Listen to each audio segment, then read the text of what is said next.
Hello kids, the last lecture we had उसमें हमने first order reactions के चारों ग्राफ डिस्कस किए थे।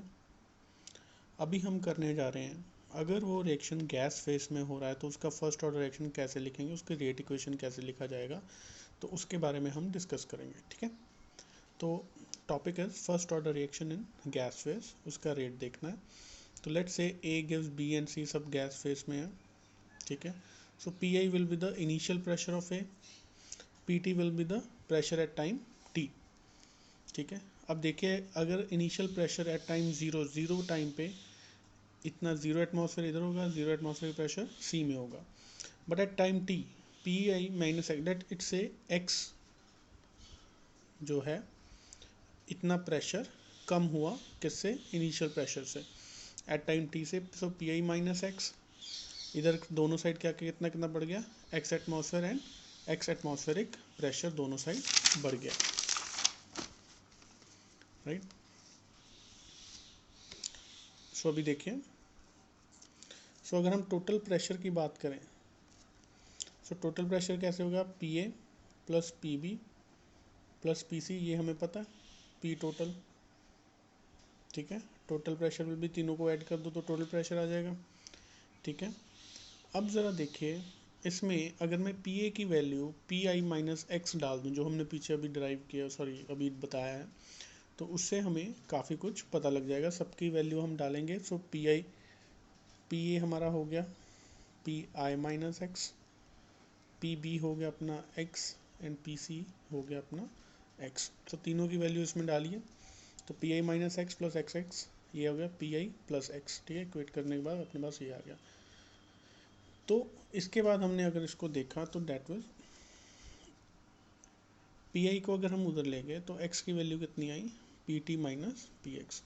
तो what is the value of X, कितना प्रेशर अगर हमने निकालने कितना होगा, that is pressure at time T minus initial pressure at time T minus initial pressure. ठीक है जी, राइट। चलो अभी हम देखेंगे pressure of A at time T. तो अपने पास pressure of A, P A की वैल्यू पता है, पी आई माइनस एक्स है।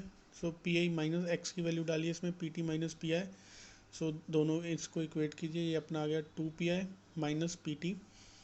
हमें ये पता है, ये फॉर्मूला हमारे पास है के का, डेट इज जो हमने उसमें निकाला 2.303 by T log of P I by P A. उसमें हमारा क्या रहता था, C naught by C T, right, यही रहता था। तो उसकी जगह हमने प्रेशर की बात कर रहे हैं, उसमें कॉन्सेंट्रेशन की बात कर रहे थे, बात एक ही है। तो आपको पता है log of X by Y equals to, अगर आप डालना चाहोगे तो हम ये वैल्यू भी डाल सकते हैं। तो इसमें अगर हम इक्वेट किया करें तो अपना आ गया K equals to 2.0 log of P I by two P I minus P T. तो पी ए की वैल्यू आपने इसमें ये वाली इसमें डाल दी। तो ये अपना क्या है, रेट कांस्टेंट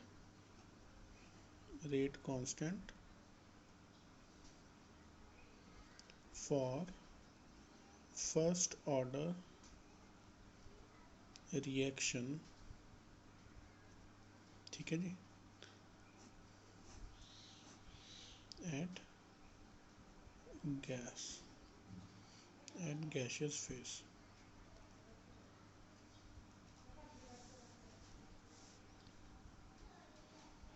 ठीक है, ये यहाँ से वैल्यू अपनी जो थी अपना कॉन्सेंट्रेशन और रिएक्टेंट की initial by at time T, इससे हमने ये फॉर्मूले में ड्राइव किया। तो सिंपल उसकी जो हमने वैल्यू निकाली थी वो हमने वैल्यू पुट कर दी और हमारा आंसर आ गया। ठीक है, अगर आप देखोगे एक बार ये पीछे अपना फॉर्मूला देख लेना। ठीक है, कुछ नहीं किया इसमें हमने, सिर्फ जो आर नॉट की जगह हमने क्या ले लिया, पी आई, और आर टी की जगह हमने ले लिया पी टी। ठीक है बच्चा, ओके। अभी नेक्स्ट देखेंगे, नेक्स्ट हम देखेंगे बच्चा half life of a reaction. अब हाफ लाइफ क्या होती है बच्चा, half life of a reaction is the time in which the concentration of the reactant is reduce to one half of the initial concentration. जो initial जो अपनी थी वहाँ पे उसका वन हाफ कर दो, मतलब आधा कर दो, वो उसकी हाफ लाइफ होगी। ठीक है। तो इनिशियल कॉन्सेंट्रेशन अपनी क्या होती है R naught, so R naught by 2 कर दिया, ये अपना हाफ लाइफ हो गया। तो एट टाइम 0 पे जो आर टी है equals to R naught full है, और उसका टाइम हाफ जब हुआ है तो R T equals to R naught by 2। ठीक है, तो आर टी की जगह हम यहाँ पे लिख सकते हैं आर नॉट बाई 2, क्योंकि अपने पास फॉर्मूला क्या है R T equals to minus K T plus R naught, ये फॉर्मूला है। ठीक है, तो इस फॉर्मूले में हमने ये वैल्यू डाल दी आर नॉट बाई 2 की। ठीक है, तो बाकी सारा ऐसे ही, ये टी हाफ हो गया ये भी, तो इसको उधर ले जाइए ज़रा, तो अपना R naught minus R naught by 2, तो इसको करने के बाद अपने पास आ गया के हाफ, टी हाफ कितना आ गया इसका आर नॉट बाय 2। ठीक है, तो के को भी इधर ले जाइए, तो टी हाफ कितना आ गया इसका, हाफ लाइफ ऑफ रिएक्शन कितना आ गया आर नॉट बाय 2 के। ठीक है, ये हमने किसके लिए किया है, ये हमने ज़ीरो ऑर्डर रिएक्शन के लिए ये वाला किया, this is for zero order reaction. Okay, चलिए अब नेक्स्ट हम देखेंगे स्यूडो फर्स्ट ऑर्डर रिएक्शन।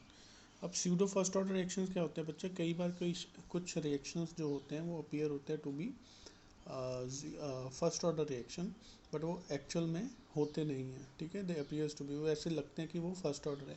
तो उस टाइप के जब रिएक्शंस को हम स्यूडो फर्स्ट ऑर्डर रिएक्शंस बोलते हैं। When in a chemical reaction between two substances, one of the reactant is present in large excess. In this condition, order of reaction altered by condition। ठीक है, तो अब देखिए क्या हो रहा है इसमें। मान लीजिए ये अपने पास एक रिएक्शन है। ठीक है, तो इसमें क्या है, hydrolysis of 0.01 mole of ethyl acetate with 10 mole of water. 0.01 mole ethyl acetate लिया, 10 मोल वाटर लिया। अब इसमें से यूज़ कितना हो रहा है, 0.01 मोल अपना पानी का, सॉरी कितना यूज़ इसमें 0.01 यूज़ हुआ, कितना बच गया 9.9 मोल्स अपने पास बच गए। 0.1 मोल अपना यूज़ हुआ, 9.9 मोल बच गए। तो इतना एक्सेस में जो पानी बच रहा है ये कुछ रिएक्शंस में असर नहीं डाल रहा है। ठीक है, तो इसको हम कांस्टेंट ले लेते हैं। तो उस केस में जब हम इसको हमने कांस्टेंट लिया है तो रिएक्शन जो डिपेंडेंट किसके ऊपर रहेगा, इस चीज़ के ऊपर रहेगा, क्योंकि ये तो एक्सेस में है, तो रिएक्शन डिपेंडेंट किस चीज़ में रहेगा, इस चीज़ पे। तो ये क्या है, इसका अगर हम रेट काइनेटिक्स निकालें तो H2O को हम कांस्टेंट मानेंगे, where K equals to KH2O। ठीक है, इसको मान लिया, तो reaction behaves as first order, such reactions are called pseudo order reaction. तब रिएक्शन कांस्टेंट किसके ऊपर डिपेंड करता है, रेट इसके ऊपर, इथाइल एसीटेट के ऊपर, इसलिए इसको फर्स्ट ऑर्डर रिएक्शन भी बोला गया है। ओके, तो ये भी एक बार देख लीजिएगा। So temperature dependence of rate of reaction. Temperature dependence क्या होता है बच्चा, chemical reactions are accelerated by increase in temperature. Obviously ये हमने पता है कि अगर टेम्परेचर बढ़ाएंगे केमिकल रिएक्शंस भी बढ़ेगी। जैसे डीकॉम्पोजिशन ऑफ N2O2, अगर हम 50 डिग्री पे कर रहे हैं तो उसको सिर्फ 12 मिनट लगेंगे। ठीक है, अगर हम उसको डीकम्पोज होने में 12 मिनट लगेंगे, अगर 25 डिग्री सेल्सियस पे कर रहे हैं तो 5 घंटे लगेंगे, और वही अगर हम उसको 0 डिग्री पे कर रहे हैं तो 10 दिन लग जाएंगे। तो देखिए कैसे टेम्परेचर का इम्पैक्ट पड़ रहा है कि उसको एक 50 डिग्री पे सिर्फ 12 मिनट्स, 25 डिग्री पे 5 आवर्स एंड 0 डिग्री पे 10 आवर्स लग रहे हैं, 10 डेज लग रहे हैं। तो chemical reaction with rise in temperature by 10 degree the rate constant is nearly doubled. तो ये हमारे पास एक हमने बात बोली कि अगर केमिकल रिएक्शन का राइज करें 10 डिग्री का तो रेट कांस्टेंट जो होगा वो ऑलमोस्ट डबल हो जाएगा। The temperature dependence of rate of chemical reaction can be accurately explain by Arrhenius equation. तो आर्हीनियस इक्वेशन को लेके हम इसको अच्छे से एक्सप्लेन कर पाएंगे। तो आर्हीनियस इक्वेशन क्या अपनी, K equals to A E exponential minus E A by R T. Okay, तो इसमें E A by R T क्या है, ई ए क्या है बच्चा, इसकी एक्टिवेशन एनर्जी। एक्टिवेशन एनर्जी वो एनर्जी होती है कि उतनी एनर्जी कम से कम चाहिए कि उस रिएक्शन को प्रोडक्ट में कन्वर्ट करने के लिए। ठीक है, आर अपना गैस कांस्टेंट हो गया, ए अपना आर्हीनियस फैक्टर हो गया, राइट। तो यहाँ पे अगर देखेंगे हम इसको potential energy by reaction coordinate का अगर हमने ग्राफ बनाया तो यहाँ पे H2I2 का रिएक्शन करा है, यहाँ पे 2HI बन रहा है। तो ये जो पूरी एनर्जी लगी ये उसको एक्टिवेट कॉम्प्लेक्स बनाने में एक्टिवेशन एनर्जी लगी। अब यहाँ से ये बनना है, तो देखिए यहाँ से अब एनर्जी कम हो रही है, एनर्जी इज रिलीजिंग डाउन, देखिए इससे भी कम गई, ठीक है। अब जो रिएक्शन एनर्जी रिलीज़ हुई है वो काफ़ी ज़्यादा एनर्जी रिलीज़ हुई है। अब ऐसे रिएक्शन जिसमें एनर्जी बहुत ज़्यादा रिलीज़ होती है, ऐसे रिएक्शंस को हम बोलते हैं एक्सोथर्मिक रिएक्शन। ये ध्यान से समझिए, very important graph. See here the energy is released more in the formation of product. अब यहाँ पे प्रोडक्ट फॉर्मेशन था, अब इससे भी ज़्यादा इतनी एनर्जी डेल्टा एच निकली है बाहर, इंथैल्पी इतनी निकली है। So the enthalpy of reaction delta H equal delta P minus delta R, ठीक है। अब डेल्टा पी जो है वो लेस देन डेल्टा आर है, तो इसमें डेल्टा एच क्या रहेगा, नेगेटिव रहेगा। डेल्टा एच क्या रहेगा, नेगेटिव। और नेगेटिव जिसका एंथैल्पी नेगेटिव होती है वो कौन सा प्रोसेस होता है, एक्सोथर्मिक रिएक्शन होता है, ठीक है। ये चीज़ याद रखना। अगर सेम चीज़ में यहाँ पे देखिए,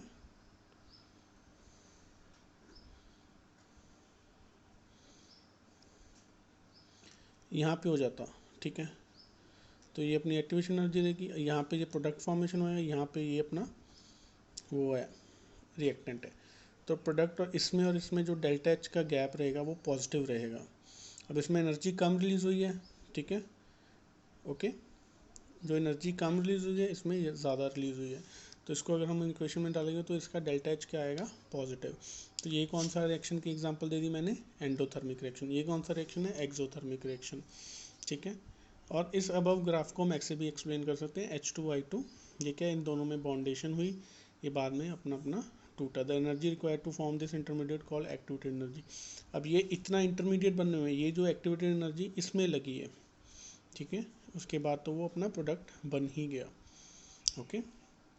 इसमें मेन समझने वाली बात क्या थी, इसमें आपका एक्सोथर्मिक और एंडोथर्मिक का समझना। ये ग्राफ देखेंगे, ये आपकी बुक में बना है, ये एक्सोथर्मिक का ग्राफ है, बहुत ध्यान से देखना है, ठीक है। जो पीछे वाला ये वाला जो मैंने बनाया ये एंडोथर्मिक का है, ठीक है। इसमें रिएक्टेंट की एनर्जी जितनी लगी है, देखिए यहाँ से यहाँ तक जितनी एनर्जी लगी है उससे इसने कम ही दी है बाहर, और मोस्टली एनर्जी एब्जॉर्ब किया। जब एब्जॉर्प्शन एनर्जी ज़्यादा होगी तो उसको एंडोथर्मिक बोलते हैं, जब रिलीज ऑफ एनर्जी ज़्यादा होगी तो उसको एक्सोथर्मिक रिएक्शन बोलते हैं,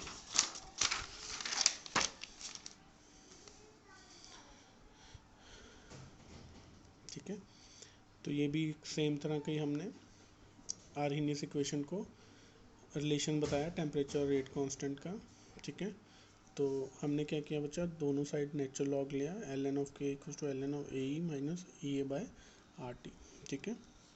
तो ln of A into ln of E, ठीक है, इसमें आएगा log A plus log B, तो ln of A plus ln of E minus E A by R T. तो ये भी E A by R T वही फॉर्मूला लग गया अपना जो हमने लगाया था,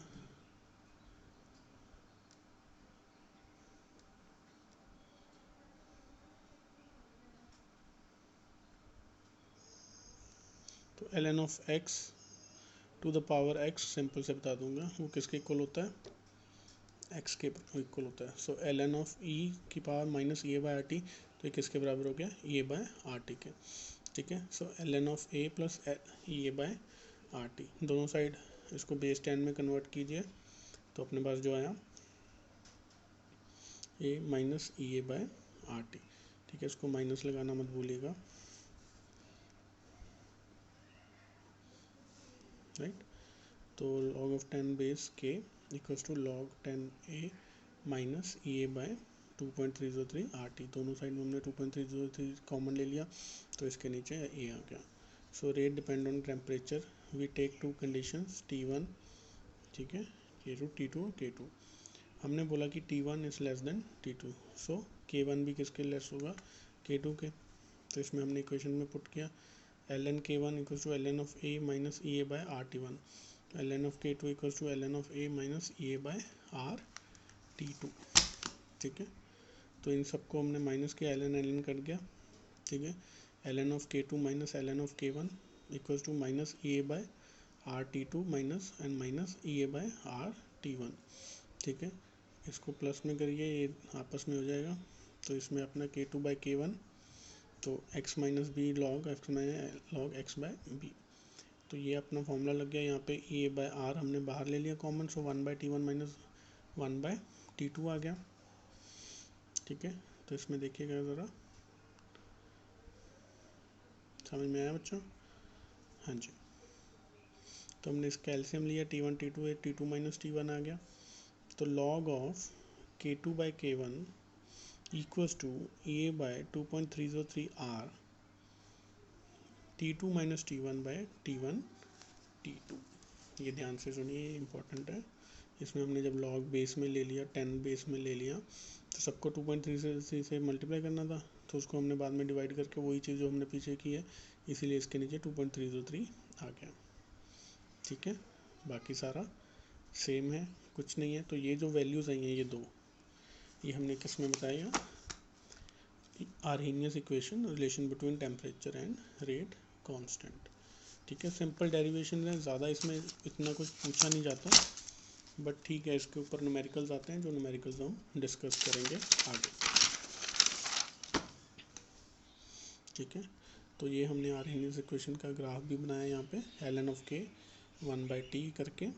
ठीक है, ये coordinate ln of a, slope इसका नेगेटिव है -a/rt। ठीक है, 2.303 भी लगा दीजिए। अब इफेक्ट ऑफ कैटलिस्ट क्या होता है? कैटलिस्ट क्या होता है बच्चा? ये एक्टिवेशन एनर्जी को डिक्रीज़ कर देता है। देखिए यहाँ पे पहले इतनी एक्टिवेशन एनर्जी, जब जितनी ज़्यादा एनर्जी वो लेगा प्रोडक्ट बनाने में, अगर उसको उतना ही कम एनर्जी में काम हो जाए उसका, तो और बेटर है। तो कैटलिस्ट का क्या काम कर रहता है? वो उसकी एक्टिवेशन एनर्जी को कम कर देता है without involving in the reaction, and हमारा प्रोडक्ट जो होता है वो जल्दी बन जाता है।